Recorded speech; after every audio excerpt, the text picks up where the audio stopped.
Well, thank you for the invitation to be here. Really enjoying this meeting so far. I've been tasked with talking about reactive oxygen species, which I think is something that's really influenced a lot of the thought about aging over the years, and I think is really important to sort of paint the broader picture about. So I'm going to try to do that, and hopefully the biologists in the audience will agree with the things I say about reactive oxygen species, and maybe this will prompt some additional discussion. And then I'm going to move on to Resveratrol, and I've taken the liberty of adding a little bit about Rapamycin at the end of the talk.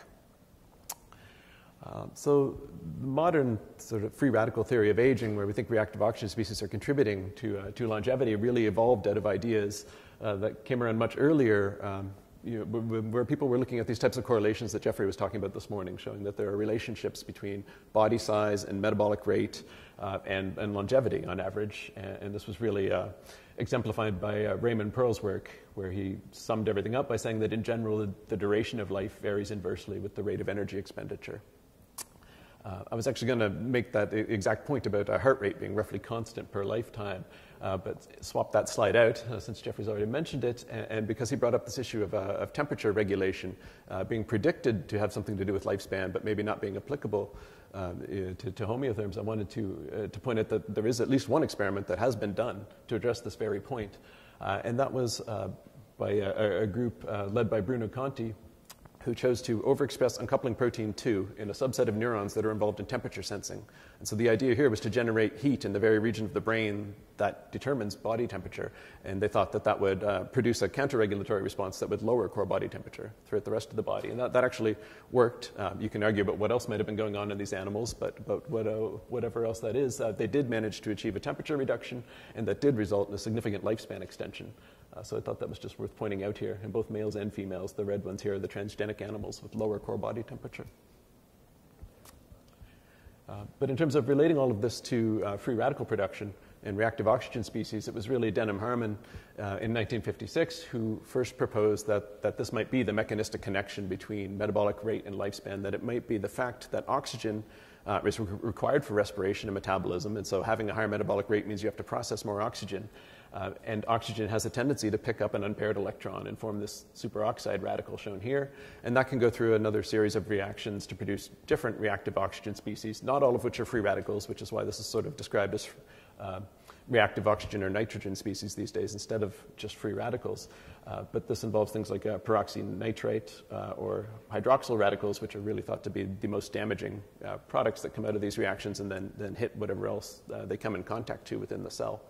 And when it was realized that the mitochondria are the main source of free radicals in the cell, or a major source and the main site of oxygen utilization, he really revised this theory in 1972 to become the mitochondrial free radical theory of aging. And this is really what's guided a lot of thought for many decades about aging. And it's found quite a bit of support. As Ergen mentioned earlier, in lower organisms, there have been quite a few experiments in C. elegans and in Drosophila that have really supported the idea that if you enhance antioxidant defenses, you can extend lifespan. There have been many correlative studies in mammals showing that as you age in various tissues, the amount of oxidative damage goes up. And so this is sort of an arbitrary example of that, looking at the brains of animals, of rats in this case. And you can see protein carbonylation, which is an end product of oxidative stress, is going up either in the whole brain or in different subregions. And correspondingly, if you do things like calorie restrict the animals, so restrict the amount of energy they're able to take in, which is well known to extend lifespan and is probably the most robust intervention known to extend lifespan, you get the predicted reduction in this sort of oxidative damage across different brain regions. And so that has all held up very well, and this is the reason why there is has been such a push historically for people to take antioxidants, thinking that those were going to be beneficial for health and maybe extend your lifespan. But I think the thing that hasn't really permeated the public consciousness yet is that this has been around for a while. We have lots of data now, and antioxidants in particular have been a spectacular failure. This is the best review I know on the subject, where they put together 78 different studies that comprised about 300,000 subjects in all. This was assessing vitamins A, C, E, beta-carotene, and selenium. And the endpoint they were looking at this point was mortality. We have all this data going back all this time, and so you can do that. You don't have to take biomarkers. People who were on antioxidant vitamins didn't live any longer. And that was, if you read the summary here, they're talking about mortality here when they say primary or secondary prevention. So primary is healthy people taking antioxidants. Secondary is people taking them because they panicked after having a heart attack or some other risk factor that caused them to switch on to one of these supplements. And really, there's just no evidence at all that any of these supplements are beneficial. There is some evidence accumulating now with these high-resolution studies that beta-carotene and vitamin E are actually harmful. When it comes to mouse models, again, as Ergen alluded to earlier, the data really haven't been supportive at all. There are a few examples where there are different antioxidants that have extended lifespan a little bit in mice. There is one mouse in particular where catalase was targeted to the mitochondria that lived a little bit longer. But really, the vast majority of all of these different interventions that have been done, and there are quite a few now, where you interfere with different antioxidant enzyme systems or try to overexpress different antioxidant enzyme systems, almost all of them have had very little effect on lifespan. And this is probably I think, the most damaging example to the free radical theory of aging, or in particular to the mitochondrial free radical theory of aging, where these mice were made heterozygous for superoxide dismutase 2, which is the mitochondrial form. So at the site where superoxide is being produced and theoretically causing aging, you're eliminating half of the enzyme that's supposed to get rid of it. That does result in increased oxidative stress. It does result in damage across a wide range of tissues in these animals. It results in more tumors, and yet it doesn't do anything to lifespan. If anything, it extends lifespan by 2 or 3% in several different studies. And so I don't want to say that we can completely dismiss the idea that free radicals play a role in aging. They clearly do. They're involved in almost any different disease you can name. I just don't know that the free radical theory in such a simplistic form really can survive, that we can just say that these things exist and cause aging in a straightforward way. It's certainly important to point out that we don't know which tissues or cell types we should be looking at. And if we got, say, the right subset of neurons that might turn out to be critical in aging, maybe all of the data would fall in line, and it would be clear that this is true in some sense. We certainly don't know for things like antioxidant vitamins that they're getting to the right places or targeting the correct reactive oxygen species that you really need to target. And there's really a limited amount of work to date on doing combinatorial therapies. So many of these antioxidant enzyme systems work together, and you may require overexpressing multiple different antioxidants or providing multiple different types of molecules all at the same time to really see any sort of an effect. But having said all that, I want to show one more piece of data which I really find fascinating, which revisits this original correlation between metabolic rate and longevity. And this is the only study I know of that's ever done this. So those original correlations between metabolic rate and longevity have all been done across species. This is the only one I know that's done it really interspecies. So taking mice in a lab, measuring their metabolic rate at several points in the lifespan, and plotting that against how long the same animal eventually goes on to live. And what I think the really neat point of this graph is that within the species, that correlation is completely backwards. There's a positive association between metabolic intensity and longevity. And so I think that underlying assumption that we're really going to see metabolic rate driving aging in a straightforward way isn't necessarily correct.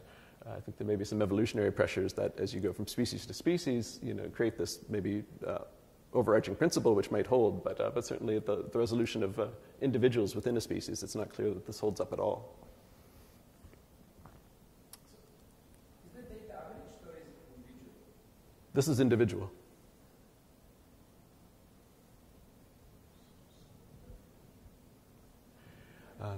And so the question my lab's been interested in then is, so if it's not free radicals, what can we do to try to understand something about the aging process? And the approach we've really taken is to try to understand how calorie restriction is working, since that clearly is the most robust and reproducible way we have to extend lifespan.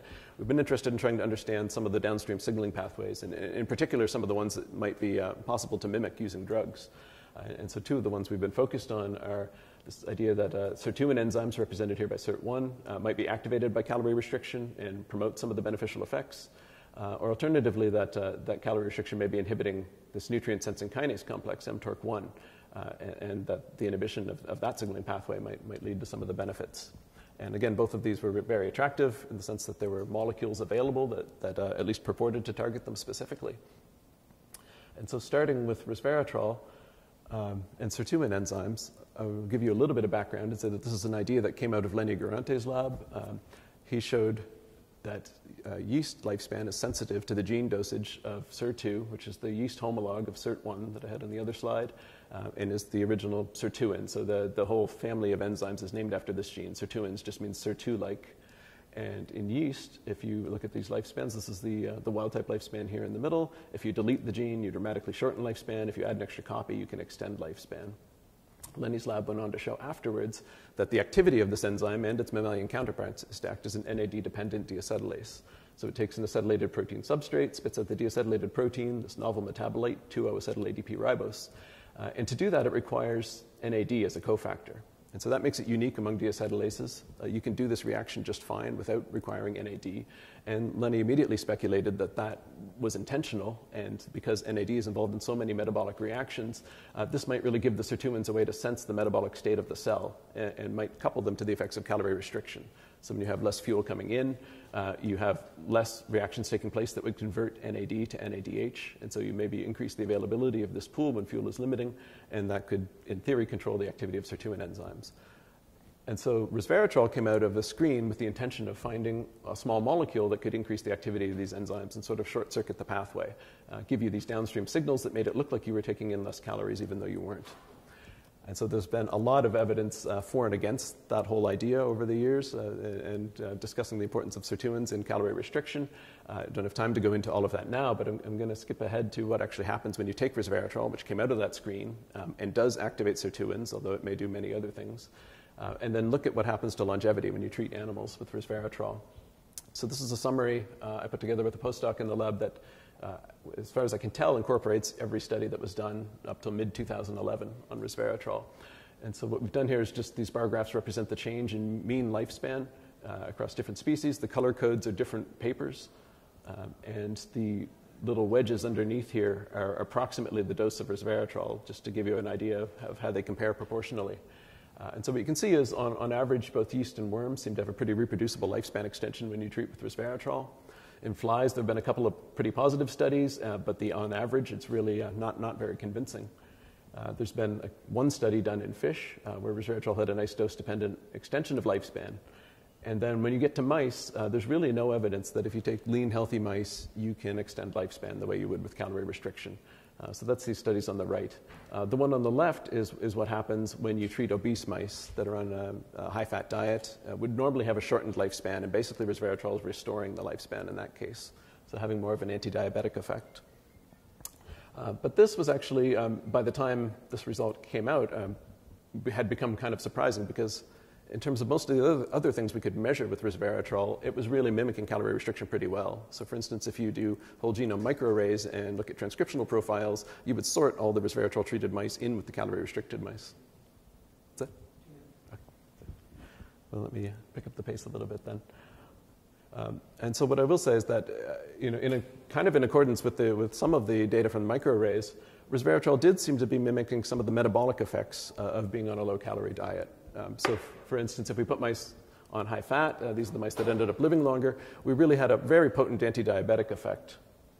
So that's represented here by the fasting insulin levels. This is the standard diet-fed mice. If you put them on a high-calorie diet, they get fat. Fasting insulin goes way up in correlation with other measures of insulin resistance. And if we give them resveratrol on that high-calorie diet, it drops back down to almost the standard diet-fed level. So it just about completely restores insulin sensitivity. And as you can see here on the right, that's in the absence of any effect on overall body weight. So often when you see these types of interventions, you can basically poison a mouse and make it thinner, and its insulin resistance will be resolved. That wasn't the case here. These animals are just as fat, and you really are selectively eliminating some of the diabetic phenotypes. And you can see the same thing if you look at the livers down here. So you get an enlarged fatty liver as part of the diabetic phenotype in these animals fed a high-fat diet. If you feed resveratrol, the same fat mouse now has a normal-sized liver again.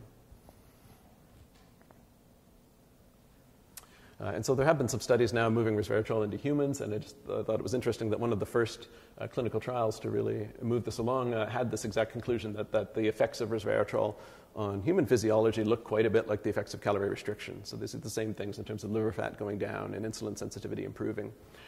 And obviously the prediction is probably that we're not going to have the lifespan effect, that it's, and we don't have data on that at this point, but it does seem to be pretty comparable to the effects in mice, where some of the benefits you would associate with eating fewer calories really are triggered by the drug, but maybe not the seminal benefit of calorie restriction, which is the lifespan extension. How much resveratrol did they use in those? 150 milligrams in this one, but the range has been huge. So there's the people have used up to 3 grams a day, and as low as 8 milligrams in these studies.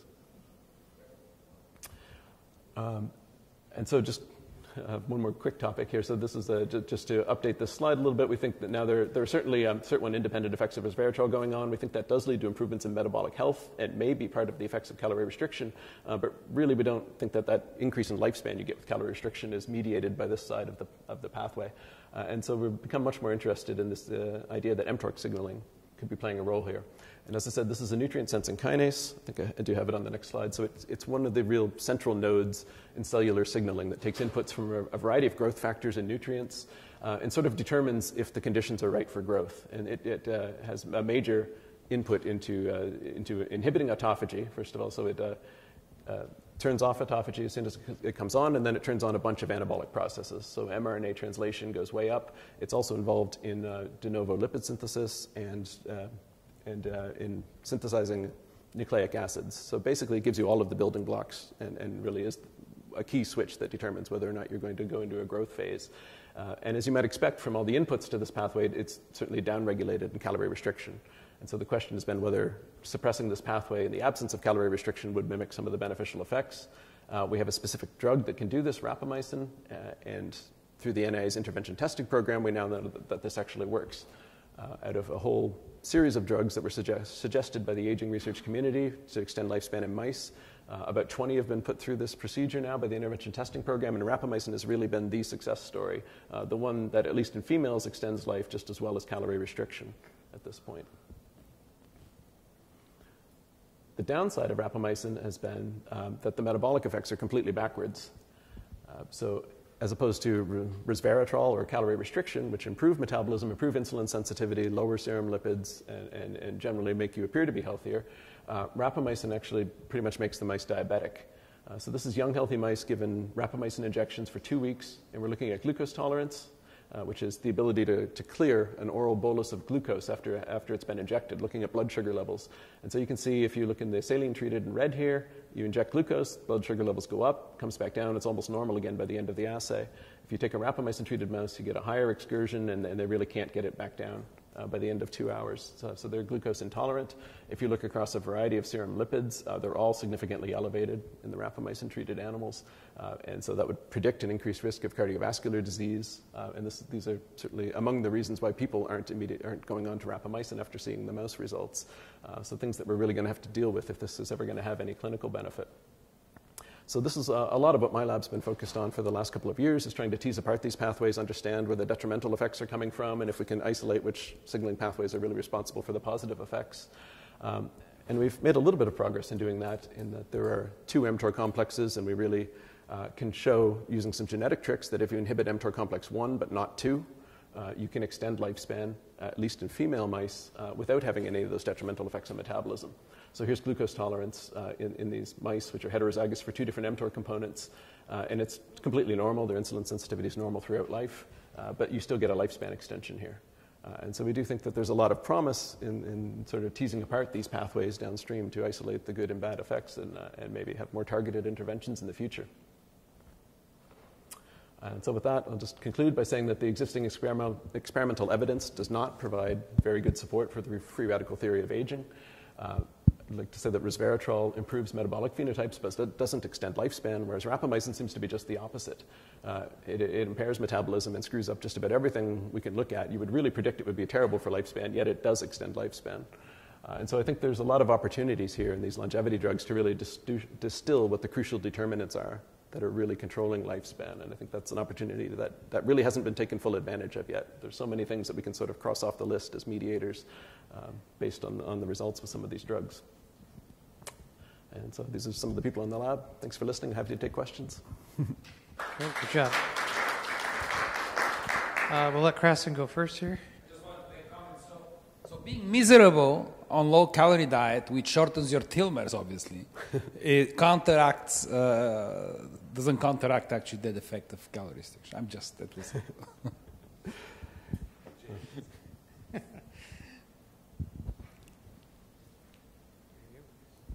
Question, Joe, is if you combine resveratrol with the either rapamycin or in the knockout mouse, you think you might see some additive effects? Would they You still get the lifespan expansion without losing the metabolic, the glucose Right. pathway.